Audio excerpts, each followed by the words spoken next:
Hey everybody, Adam Guthrie here from I Feel Good magazine. And today I'm super excited because I've got a good mate of mine who's actually interviewed me on his podcast, Andrew Taylor. Now, a lot of you may know him as Andrew Spudfit Taylor. He's the guy that was really big and obese like I was. He was bigger though. And he lost a heap of weight. He had issues with food addiction, and he's quite famous for just eating potatoes for a whole year, which actually overcome his food addiction and helped him lose all this weight.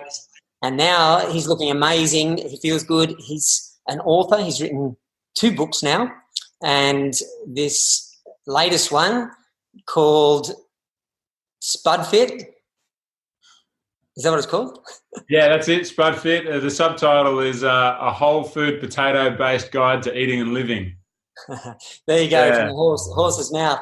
So, guys, I want to welcome Andrew Taylor. Welcome, Andrew. Let's start. Thank you for having me, mate. It's a pleasure, mate. Let's start out by telling us, why did you start to write books, man? How did that all come about? Yeah, well, that's a good question. I actually haven't been asked that question before. Why did I start to write books? Well, the main thing was the first book that we did came about because I was answering. My story went viral around the world, and it was on all mainstream media in every country in the world, basically. And because of that, I was getting hundreds or sometimes thousands of emails a day from people wanting help and wanting advice. It was. I was working a full-time job at the time. I just simply didn't have time to answer all the emails I was getting, and a theme was developing as well. I noticed after a few months that I was getting asked the same questions over and over and over again, and I was complaining to my wife about it one day, saying, I love helping these people. I love giving advice and helping these people, but I'm just answering the same questions over and over. There's got to be a better way to do this. And she just said, oh, well, why don't you write a book and just answer all the questions that you get? Just put it all in a book, and then people can buy the book and get the answers, and you won't have to answer emails anymore. And I went, right, great idea. Let's do it. So I wrote the first book, which was a guide to how to do the potato-only Spudfit challenge. And I just wrote out everything that I had learned from that year, and we included a few recipes and stuff. Finished it, published it, thought, great, I won't have to answer emails anymore now because people will just buy the book. Of course, the opposite thing happened. I started getting even more emails. So it sort of, from that book was really the catalyst that started this whole thing turning into a business, and with coaching and online education programs and things like that. And of course, I still keep getting a lot of emails, and the emails are more these days. Still lots of emails about how to do potatoes only, but I also get lots of emails about what I've done since it was finished. So, again, rather than trying to answer all these by email every time, I made another book about how I've eaten since my year of potatoes finished, and it's I'm very, very proud of it. Actually, it's a really, really good book, and honoured to have you contribute to it as well, and as well as 90 odd other exceptional humans, and we've made something really cool. Yeah, you have made something pretty cool. It's a beautiful book. I've had a look at it. Actually, have you got a copy of it there? I've just got it on my iPad. Yeah, it's stunning. It's stunning, man. And the recipe's amazing. Like, you've got 90 people in there all contributing plant-based potato recipes. And and really amazing people too. I was blown away when I started emailing people saying, hey, do you want to be in this book, and explaining a bit about the book, and all these awesome people kept writing back yes, and I was like, what the hell? Why why are these people saying yes to me? I'm nobody, but these amazing, incredible people kept on saying yes. So it got fun. So who's in the book besides me and you, obviously? But who else is contributing? We've got the most important people out of the way already, you and me. But yeah, well, many heroes of mine, but Dr. John McDougall is the whole Spudfit challenge wouldn't have happened without his initial influence for me to watch his lectures and read his work and understand his ideas on nutrition. He is a big one. And there's Dr. Neil Barnard's in there, a huge name in nutrition research, done a lot of work especially on diabetes. And there's Olympic athletes. Morgan Mitchell, Australian champion 400-meter runner and Olympian, she's in it. There are award-winning bodybuilders in there. There are many other doctors. Garth Davis is in there. He wrote a Proteinaholic. There are best-selling chefs in there. Chef Del Sroof he's written several New York Times best-selling cookbooks, and he's got a recipe in there. There's lots of people. I can't go through all 90 of them, but they're some of the highlights, and really, really proud of it. Yeah, so they're all plant-based. They've all been eating and living plant-based, the people that are in there? Yeah, it's a totally plant-based recipe book, no oil, no processed foods, just all whole food plant-based with potatoes as an ingredient in every dish. Usually the main ingredient is potatoes or sweet potatoes. There's a good example is Josh LaJourney is in there as well, and he's lost something like 230 pounds. He's gone from being this morbidly obese and sick guy to being an ultramarathon elite athlete through eating whole food plant-based and lots of potatoes. And he's got the most simple recipe in there. I won't tell you how the recipe goes, but it's called a deconstructed potato salad. You have to buy the book to find out what it is. But it's the most simple recipe of all time. Well, the simplest is just pick up a potato and eat it. His is one step more than that, and it's actually really good. I have to look that one up. I haven't had a look at that. And another highlight is Howard Jacobson is in there, and when I wrote to him, he said, "Yeah, I love the sound of this book, but I'm not a cook. I just eat very simply, so I don't really have a recipe to contribute." And I said, "Well, how about you contribute an essay on how to change your life and how to make whole food plant-based work." So he's written a really great essay, and Dr. Doug Lisle wrote another great essay about the psychology behind food. And of course, there's a lot of writing behind me. Can you believe that I've made a recipe book without actually making any recipes? There's not one recipe in there from me. I've done a lot of writing in there about all sorts of different ideas about healthy habits and lifestyle change, and there's a lot of writing in there. There's probably over maybe 20,000 words of writing from me, but not one recipe. I left the recipes up to other people that are much better at it, such as yourself. Thanks, mate. So there's a lot of information in there besides these really good recipes. So if someone was to pick up that book, what would they learn from these essays and the writings in there? What's the message? Yeah, well, really with the book, I try to answer two main questions. So the first question is, why can't we stop eating? And the second question is, what can we do about it? So really everything that's in the book is focused on why can't we stop eating and what can we do about it? So they're simple questions that have simple answers, and you can get more drawn out and make them more complicated answers. So I've tried to keep it as simple as possible. I like the saying Albert Einstein said that if you can't explain something simply enough, then you don't know it well enough. And so I've tried to keep it really simple, but also go into depth as well on a lot of these issues around lifestyle change and habit change, and also the science behind why whole food plant-based eating, and specifically potatoes, is really good for health and good for a variety of issues like diabetes, obviously like obesity, but diabetes, heart disease, things like that. So we have a look at the science behind the whole food plant-based diet, and then a bit of philosophy about behind behaviour change, and some science behind behaviour change, and basically how to make sustainable change to your relationship with food, because really that's what it's all about. I think that anyone who is overweight it's most likely, to me, it makes sense that it is an addiction issue. If a cigarette smoker, for example, smoke cigarettes. They know that the cigarettes are bad for them. They know that they're going to cause them to get sick eventually. They know their health will improve if they stop, but they keep smoking cigarettes. Why? Because they're addicted. And in the same way, you won't find somebody who's overweight eating chocolate cake. They know the chocolate cake's bad for them. They don't need you to tell them that the chocolate cake is bad for them, but they keep eating it anyway, even though they can see when they look in the mirror that it's affecting their health badly.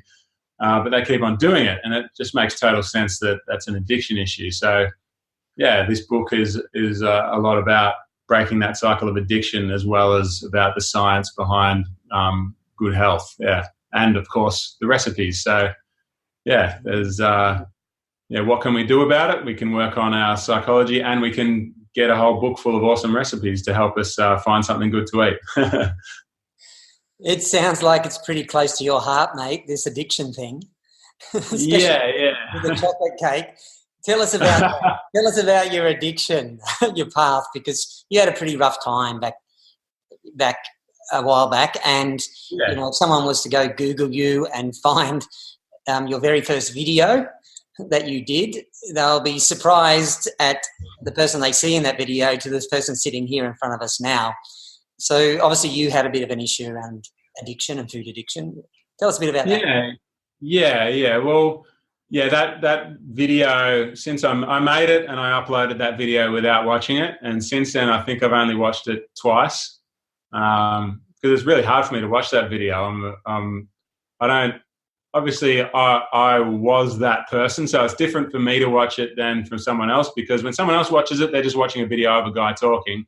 When I watch it, I get back to feeling the way that I felt while I was making that video. All those feelings come back to me, and so it's not nice.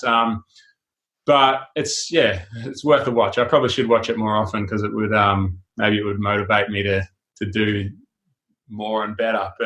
But yeah, I was morbidly obese.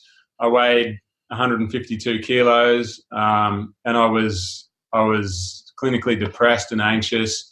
And basically I figured out that the root cause of all my problems was an addiction. I had a sudden realization one day when I had yet another failed diet, which ended with a binge, and then I was feeling sorry for myself, and I grabbed a beer to help me control my emotions in a different way, I guess. and as I cracked the beer open, I suddenly realized that the way that I had been dealing with food was the same way that an alcoholic would treat the beer that was in my hand. So, we all know an alcoholic who has quit drinking for, a week or a month or a year, and then said, well, it's a special occasion. It's my best mate's wedding. I'm going to have one beer, and then I'll go back to being sober tomorrow. And sure enough, that one beer goes into full-blown alcoholism pretty quickly.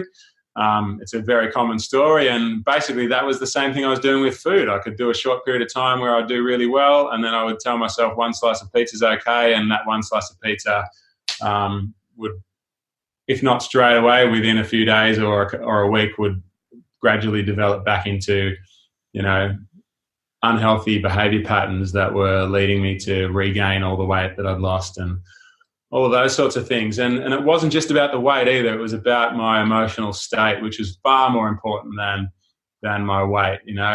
At the time, before I had this realization about the addiction, I just really wanted to lose weight. I just didn't, I was figured that I was stuck with depression, but I just wanted to lose weight because I was sick of being fat. I wanted to be able to, play footy and basketball and whatever and do all these things that, I could do much better if I wasn't so fat. But yeah, it was once I finally made the change and was able to stick with this potato diet for a while, that was when I noticed the change in my emotional state, and I realized that that's far more important than how much you weigh, and the addiction side of things has a huge impact on our emotional well-being, and that was really the crux of the whole issue for me, and the weight loss was just a really welcome side effect. Yeah. It is. It feels good to lose those kilos and be so much lighter. So I'm interested, what was it in your life that was going on that put you into that depression, into that state where you just wanted to keep eating and then became addicted to it. What was going on at that period of time? Was there something that triggered? Yeah, well, that's a good question. Yeah, in hindsight, I think I've been a lifelong food addict. It's been a problem all my life. But as a young fella, I was an elite kayaker, and I was training 6 hours a day, and racing internationally. And when you've got that sort of schedule, it's easier to keep your weight down, obviously. But as I got older and started getting responsibilities, I still was keeping very active, and I did some bike racing and still kept on kayaking, and I played local football. But my weight, instead of training 6 hours a day, I was training 2 hours a day, and my weight went up a bit. Not hugely. I wasn't hugely obese, but my weight was more than it should have been. But it wasn't a huge problem because I was still fairly active, and you can't out-train a bad diet, but you can mitigate the circumstances, So that was the way things were going. And then basically my boy was born. He's 5 years old now. A couple of months ago he turned 5. So he was born, and basically he turned our world upside down. He didn't sleep for the first 18 months. So I was living on 2 to 3 hours of sleep a night for a year and a half, and I had no time to exercise anymore. And since I was not involved in competitive sport anymore for the first time in my life, I didn't, the performance benefits of eating well were, there was no performance to happen. So the motivation to eat well was gone. I was, like I said, I was a food addict. I never ate perfectly, but at least I tried to. But then, this happened, and all the motivation was gone, and I just totally stopped trying. I stopped exercising entirely, and I stopped trying to eat well entirely because life was just too hard to worry about any of that stuff. And yeah, of course, that when you eat badly, it affects the way you store fat on your body. I got fatter, and it affects the way your organs function and all sorts of body function. It affects that, and it also, if it affects the way your organs work, the brain is just a big organ. It affects the way your brain works too. And, putting bad food in caused, multiple problems. And one of those was that I developed clinical depression and anxiety. And, I found myself in the bottom of a deep, dark hole after a couple of years of living this way. And, something had to change. Desperate times call for desperate measures, they say. Sounds like you hit a pretty low point at that time when you were at your biggest. You mentioned there that you were an elite athlete, and it's been well documented that not only in athletes but business people and people that succeed at high levels, when they achieve what they set out to achieve, or for some reason that path is taken away from them, they can fall into a depressed state. Was that sort of what was happening for you when you sort of left that, and you then, you've got a family happening, and that forced you not to be able to go and compete anymore? Was that sort of thought process going on in your mind, or was it something? Yeah, a little bit. Yeah, it was. It was really hard because for a long time I thought of myself as an elite athlete. I was an elite athlete at one point in time, and I continued to think of myself as an elite athlete, even as the kilos were piling on. Even when I was 152 kilos, I still thought of myself as an elite athlete because that was just my identity was wrapped up in being super strong, super fit. In a kayak race, I would think, it's a different mindset, but I would get on the water in my kayak for a 30-kilometer race, and I would be excited about the pain that was to come, and I would be excited about the possibility of causing someone else pain. I was a competitor. I was an animal, and I would look at people and say, okay, maybe I'm not going to win this race, but if you're going to beat me, you are going to suffer for it, And I liked that I had the ability to make people hurt in that way. That was sort of a sadistic thing, I guess, but that was my mindset. I was an animal, and that idea of that competitiveness and that idea of that I am an elite athlete and I know how to work hard and all of that sort of never left me. And I was sort of deluded, I guess, that, I was a morbidly obese man who never exercised, and I still had that idea that I was an elite athlete. And really, I guess that did contribute to my depression in a way, because I was not seeing reality. I was deluded and I was not seeing reality, and it was I was playing games with my mind, I guess. And once I accepted the reality of my situation, things really started to change. And I definitely don't think of myself as an elite athlete anymore. I do have dreams of getting back to that at some point in time, but I'm under no illusions anymore that I'm just an average bloke now. So, an average bloke, you feel balanced now? Oh, balance is, I could learn from you about balance, I think. I think balance is I don't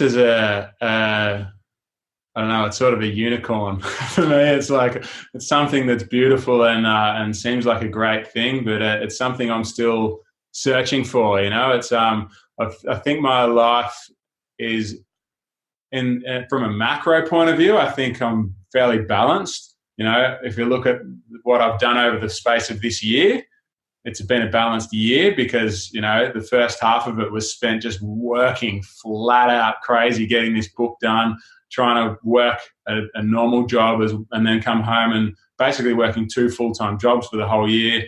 And then, the book's out now and I'm still working hard on trying to promote it and all that sort of stuff. But now I can get back to doing a bit more exercise and a bit less work. And I guess by the time you get to the end of the year and look at everything I've done, it'll be a balanced sort of year. But the day-to-day life is still pretty unbalanced for me, I think. Some days I just play with my boys all day and don't do much. And some days I work all day and don't do much else. And balance is something I'm striving for but haven't found. Yeah. But I have found balance with food more. That's something I'm definitely on top of. I have found balance with the way I eat, which was the most important part of my life. And it was the way I ate was obviously the root cause of most of my problems with my life. And I have definitely learned balance with the way I eat for sure. Yeah. Yeah, definitely. I say, because you've been able to maintain your healthy weight now. Yeah. It seems like you're a happier person now. So, that discipline of being an athlete seems to have flowed through into your life, into after doing that sort of competitive work, has brought those skills into your work life now and your business and how you get things done. It's interesting. Yeah, that's a good point. That's a good point. I said obviously that the way I eat's balanced, but from a mental health point of view, I'm mentally balanced now as well. But when I'm saying I'm unbalanced, is like my balance between my work and my play and all of that is like it's sort of all over the shop. But my mental health is well balanced, and the way I eat is well balanced. And it's interesting. I hadn't thought about how my background as an athlete would impact my work as well. And I think you're right, because once I get a job to do and I've got something I want to do, I knuckle down and do it. And I could work really hard and long hours and just sort of get immersed in what I'm doing. And I guess that background as an athlete does help me to know what dedication is, I guess, and know what hard work is, and be able to apply that in another area. So that's a good way to think of it. Yeah, well done, mate. It takes effort to create things, and you've created 2 books. It's a big job to write 2 books and get them published and get them out there. It's a massive endeavour, and it takes a lot of discipline. It's interesting, this thing on balance, because I think, we all are trying to get this balance into a day. I've got the similar perspective that you just described, which is like I look at balance over a year or a period of time, because the reality is if you're working on a project, you're fully immersed and it takes long hours. It takes all day. You're working till midnight some nights. And then all of a sudden that project's finished and then you flow into a bit more of another space, yeah? So is that how your life's working at the moment? Yeah, it has been this year. I had months of just madness as far as the hours I was working. And yeah, right now it's a little bit more relaxed. Before we did this, I've been for a walk on the beach. My wife is out with our boys at the moment at the museum. It's raining all day here, but so they're doing an inside thing at the museum. And yeah, I actually went for a walk in the rain, which was lovely. And yeah, I'm a bit more balanced these days. I get up in the morning and I answer emails and I answer people from my online program that people are getting coaching from me. I answer their questions, I answer emails. I work a little bit on creating some content and maybe talk to my mate on the computer. And yeah, so there's a lot more balance now. And I've already got ideas for the next books that I want to do, and I want to try to do them in a more balanced way if I can. Who knows? I guess it's probably all going to go out the window when it comes to it. But what I would really like to do is, work for 2 hours in the morning on the book and just do that for, a year. And by the end of the year of 2 hours every day, maybe I'll have a book instead of just trying to squash it all into a couple of months, Mm-hmm. So that's my idea. That's what I mean when I say I'm working towards balance. I'd like to, try that and see what happens.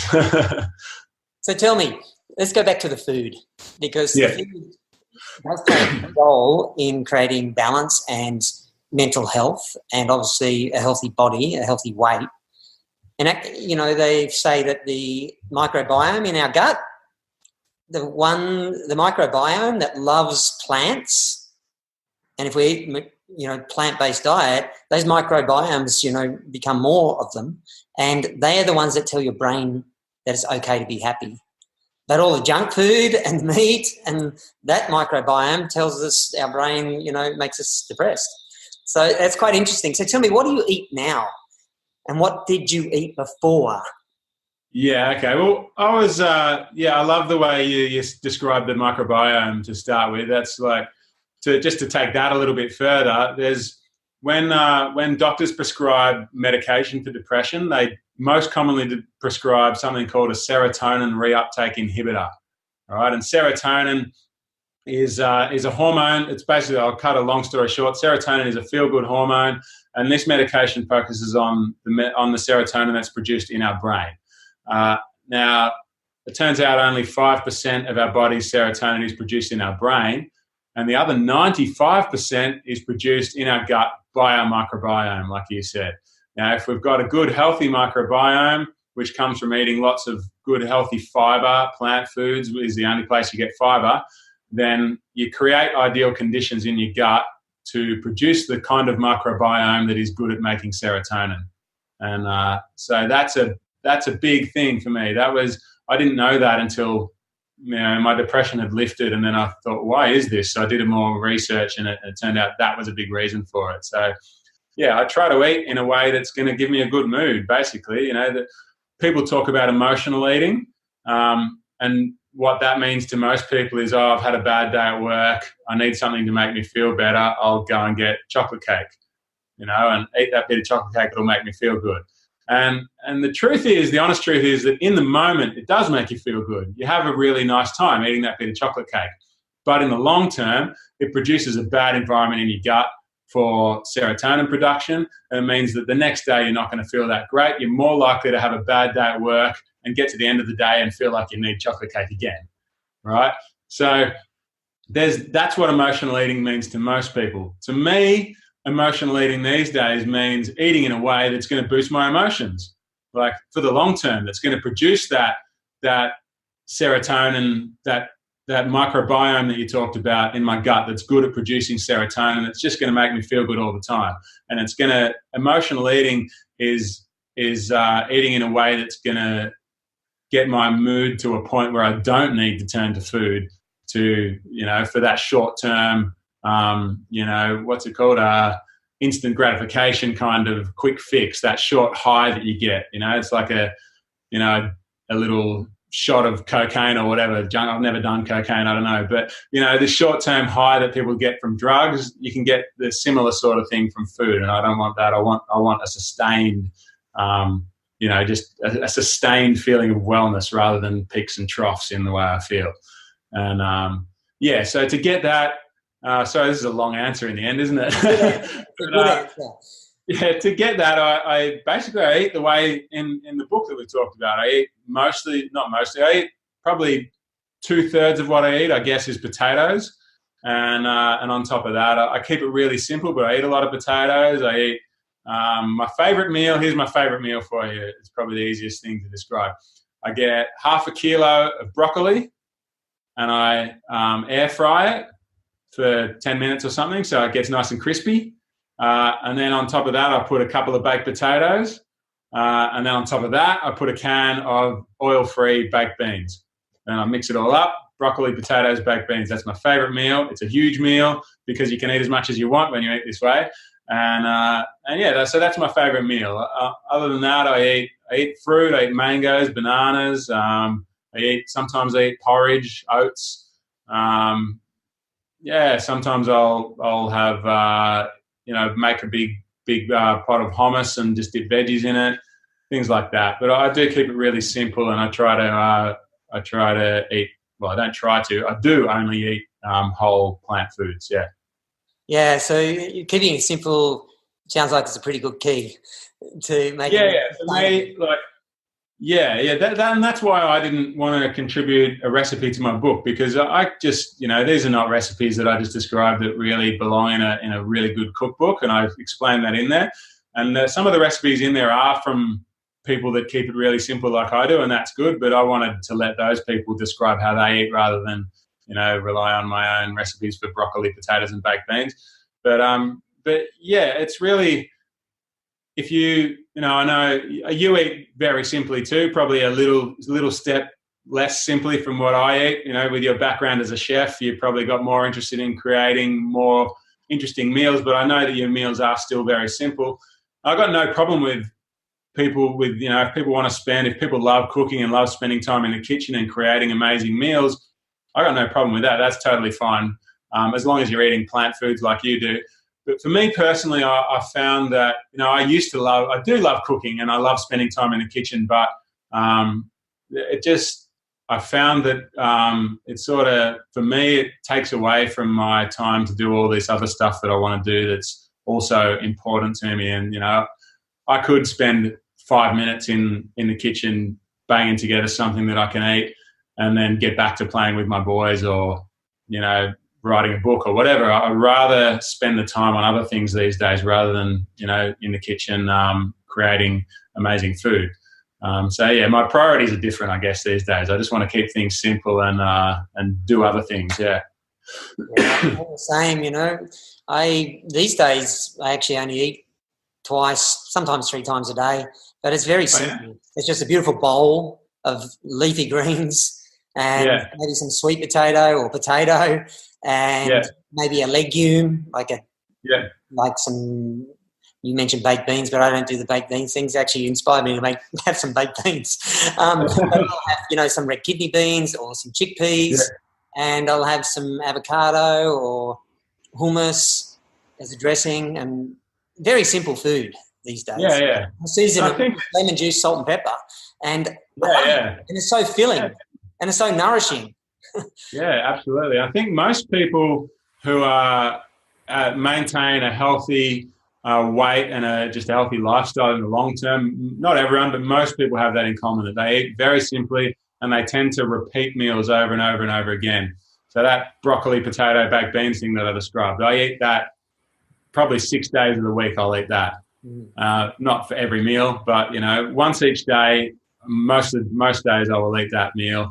And sometimes I'll eat like a baked potato with spinach on it and maybe some barbecue sauce or something. Or, I just basically, here's the thing, but potatoes have a bad reputation, and that's it's not because of potatoes. It's because the way people commonly eat potatoes is they load them up with cheese and sour cream and bacon bits and all of that.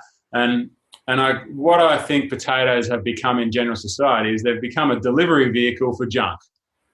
Basically, potatoes are a good healthy food, and they do all sorts of great things for you. But when you make them a delivery vehicle for junk, they're going to they're going to contribute to your ill health. So what I've done now is I've made potatoes a delivery vehicle for awesome healthy food. And instead of eating only potatoes like I used to, and these days, some days I do eat only potatoes, but most of the time I use potatoes as a way of loading up on other healthy stuff as well. They've become my delivery vehicle for broccoli and beans and spinach and capsicum and all these other great foods that you can have. And if we look at them that way, then we can change the way our health works by delivering good food instead of junk. Yeah, no, you're right. I get it a lot. People are afraid of potatoes because for some reason they've been told that they make you fat, but you and I both know they actually don't. And like you say, I like that term. They're a delivery vehicle. They can either be a delivery vehicle, and they have become a delivery vehicle for junk, and that junk is, bacon and sour cream and all the dairy and the cheese and everything goes on it.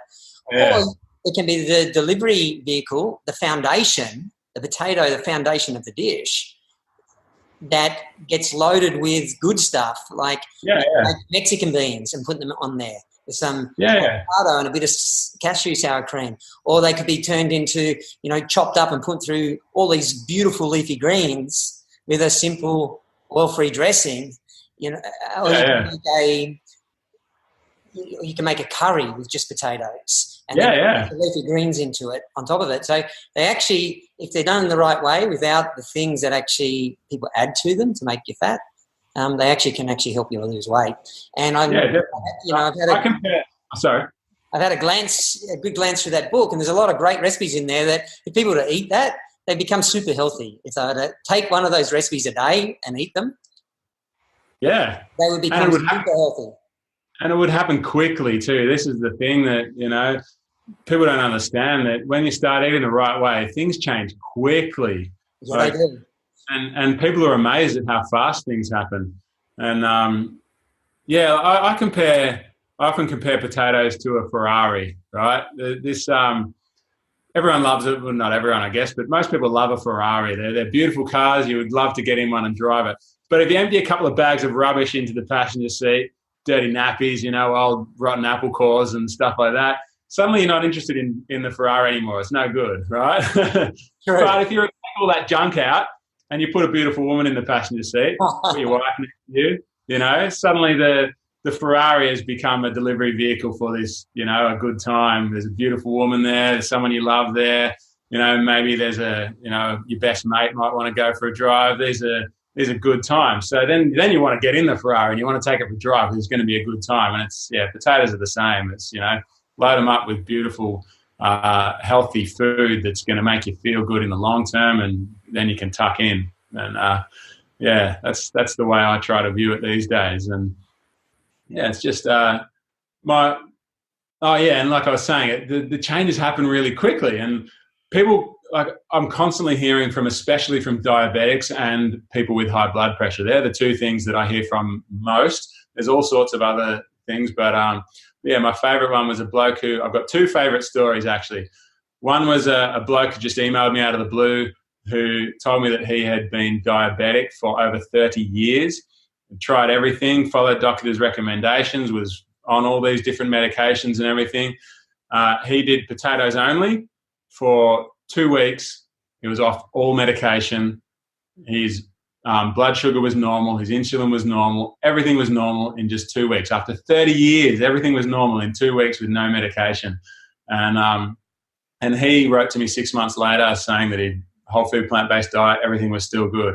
And he was just amazed that it could happen that quickly. And the other favourite story of mine was, it was actually my dad's best mate.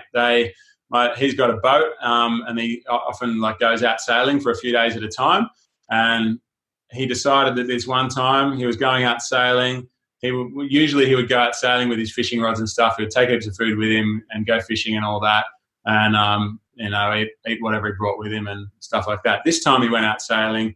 He didn't take a fishing rod, and the only thing he took on the boat with him was potatoes. So he had no choice. Right? He was gone for 4 days. He'd been on blood pressure medication for over 30 years again, and within 4 days, blood pressure was normal. No medication, nothing. And he got back. I don't know what he's doing now. I don't think he's following a whole food plant-based diet anymore. I don't know if he's gone back on his medication or whatever, but I do know that in that 4 days of only potatoes, he reversed 30 years of high blood pressure problems, and it was back to normal. So, yeah, things happen quickly. Yeah. Yeah, they do happen really quickly.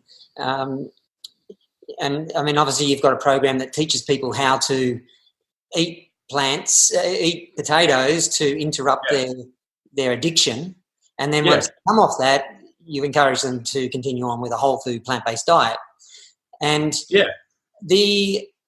I found the same in our program. We've had 2 people in our program and I teach a whole food plant-based diet. The same things happen. People, they've been years and years type 2 diabetic.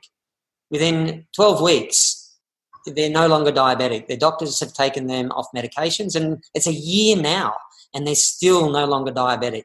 It's incredible. Now, it's really interesting, is it the potato that's making that happen, or is it taking away the foods that are causing the high blood pressure and the blood sugar levels and if you've got heart disease, the high cholesterol and things in your body? I actually asked that to Dr. Kim Williams at the symposium that I spoke at, where I first met you down in Melbourne a few years ago. So he was speaking there. Obviously, I was speaking there, and we met there. But after that seminar, I went and did a recording with Dr. Kim Williams, who is the outgoing president of the American College of Cardiology. He's one of the top cardiologists in the world, and who's vegan. He's a vegan guy. So I asked him, I said, how does a plant-based diet actually reverse the heart disease like it did for me? And he said, Adam, we tend to look at it that it's an anti-inflammatory diet, which it is. It brings down inflammation, and all illness is caused by inflammation. But he said, thinking about it now from that question, he said, actually what's happening is that we're taking away the food that causes inflammation. I said, well, what are the foods that cause inflammation? And he said, it's meat, dairy, eggs, all animal products, and junk food. You take that away, you got to eat stuff. So if you eat like potatoes, you eat lots of leafy green vegetables, lots of vegetables that are full of fibre, phytonutrients, loads of vitamins and minerals, proteins and carbohydrates, but they're coming in an anti-inflammatory form, and you put that into your body, things happen super fast, because not only are you taking away the cause, but you're also adding in the foods that actually reduce inflammation as well and heal the body. And then all of a sudden you take the poisons away, which are meat, dairy, eggs, and all junk foods. The body just goes back to homeostasis and gets well super quick. So that would be interesting to look, that's probably when they take away everything else out of their diet and they're sustaining themselves on a potato, they're taking away the cause, and potatoes giving them encouragement to let that process start to happen of healing. Yeah, I 100% agree. Yeah, I tend to think it's more about what you don't eat rather than what you do eat. But obviously what you do eat is very important. But I think once you get rid of all the crap, you're only left with stuff that's good to eat. So it doesn't really matter what you choose to eat. As long as you're getting enough calories to sustain you, so you don't starve and go insane and all that sort of stuff. As long as you're eating enough, so you've got enough energy and all of that, I think you're good. Like it could be potatoes, it could be bananas, it could be a combination of whole different things like you do. There's a whole list of things. But as long as you're getting enough calories, and preferably from a variety of whole plant foods, then it's going to be good. But potatoes are obviously, they're great. They've got everything we need. But in the end, the idea of the Spudfit challenge for me, you sort of touched on it already, is that it's not meant to be like a sustainable long-term lifestyle, eat only potatoes forever. That's not what it's about. It's about like a disruptor, like you said. It's a reset.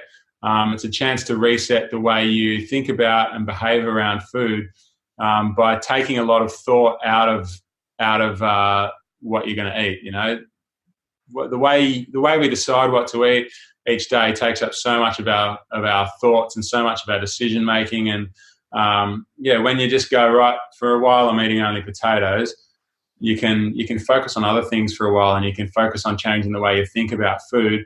And the idea is that, you know, there's a lot of stuff that I do in my course about how to change your mindset.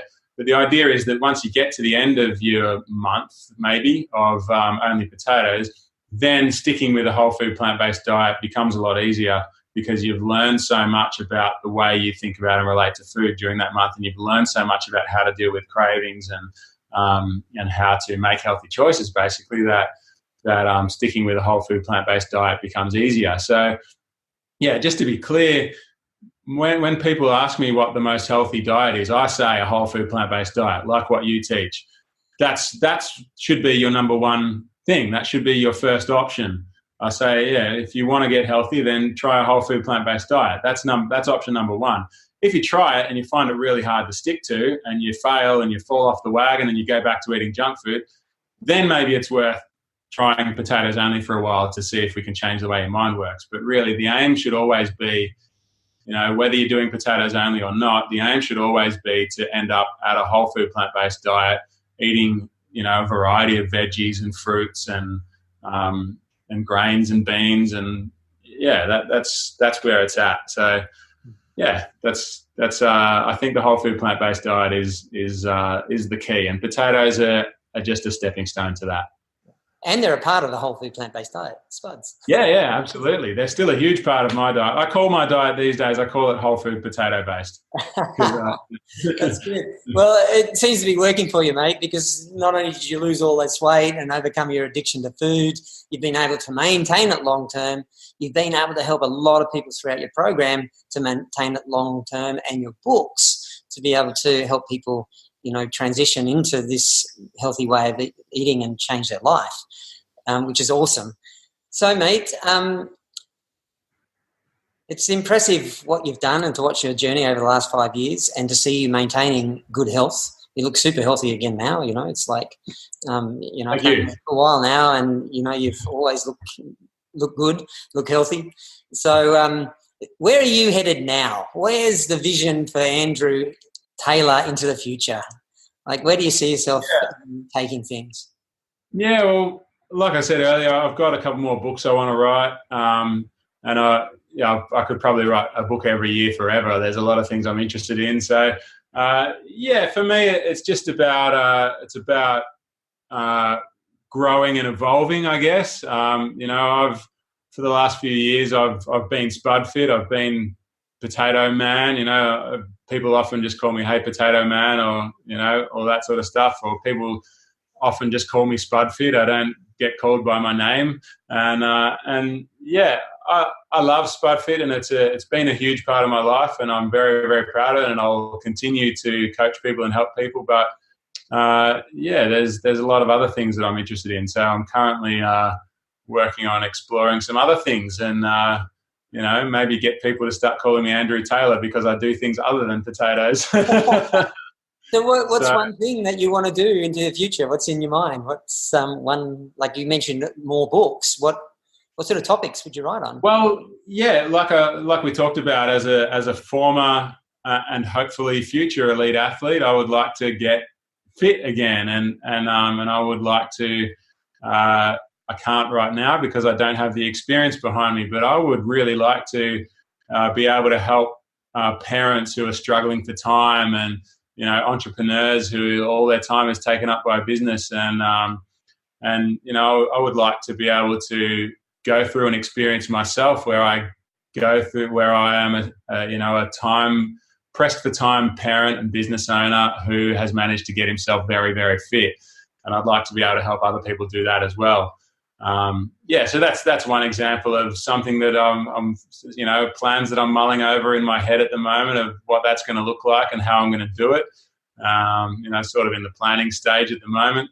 So I don't know what's going to happen, but I'm really passionate about education as well. I've been a teacher for a long time, and I've got some different ideas about how education works best, and I'd like to explore that. And I've spent a big part of my teaching career working with kids who we call them at-risk youth. So mostly a lot of my teaching career has been working with kids that have been kicked out of every school they've been to, and they end up in schools that I work in where, we try to help them, take control of their lives again, I guess, and try to stop the cycle of bad choices and, help kids learn how to be productive people. I've sort of got a few ideas around that. And one of my ideas that I'm working on as well is around the parents of these kids, I guess, because a lot of the problems that arise for a lot of kids these days come from the fact that their parents have struggled with how to be a good parent, and so I'd like to be able to do more to help the parents so that the parents can be the ones that then go and help their kids rather than me trying to help the kids. I want to help the parents and let them do their thing better. Man, my computer's just about to go flat, so I have to plug it in. Bear with me for a second. Sorry.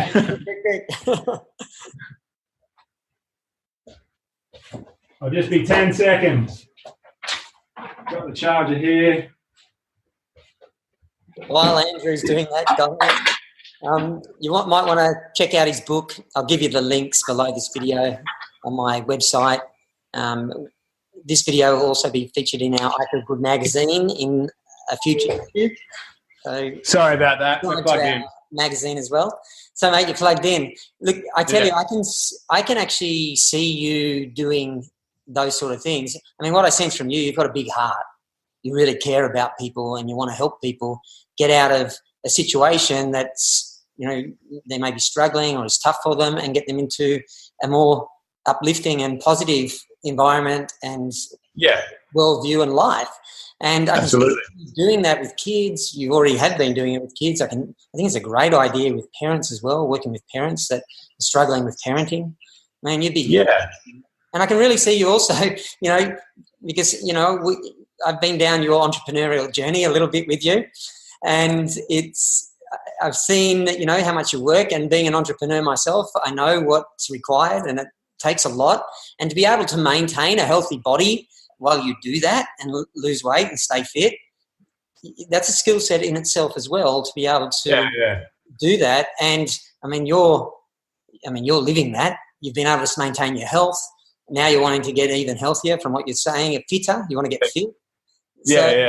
I can Spud Fit, I've done the Spud bit. I need to do the fit bit out of Spud bit. So my question is how are you going to get fit? Well, I'm not 100% set on exactly what I do. I think I want to do another sort of challenge. And I think it's going to, the basics of it is going to be what's the least amount of time we can spend on fitness, but still be seriously fit. And that's I'm going to, I don't want to just be a guy that just goes out and runs 5Ks each day and just has a nice time and whatever. I want to be someone who, like I mentioned earlier, that, if you're going to beat me in a race, you're going to suffer for it. I want to get back to that level. And, but how I do that, I'm not sure about. But I'm it's going to be, it's going to be a minimalist kind of training approach. I'll maybe we'll have to talk again when I come up with the proper plan. Well, keep me posted on that, because, I'm always interested in fitness and how to. Yeah, well, you're an Ironman triathlete. Maybe I should be asking you. The only way that I was taught how to do an Ironman was to do long it was long distance, long training sessions. Some days we're out there for 4-6 hours on the bike. We're in the pool for a couple of hours in the morning, and we'd be doing 10 to 20K runs and 8K runs. So that all took up a lot of time. Yeah. Well, one sort of thought that I've had is, one sort of thought that I had yesterday when I was thinking about this was, I wonder how fast I could run a marathon on half an hour a day of training.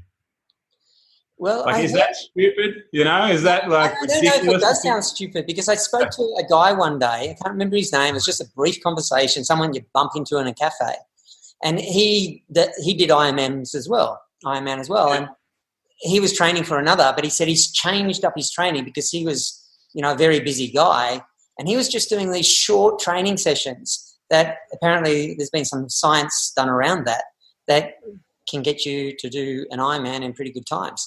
So I didn't delve into that any further, but it might be something you might want to go down that rabbit hole, man, because I think well, maybe I need to get this guy's number and talk to him a bit, because I want to try to, that sounds like something for me, because in my ideal world, I would get 2, 3, 4 hours every day to train. That would be awesome. But, I don't live in my ideal world.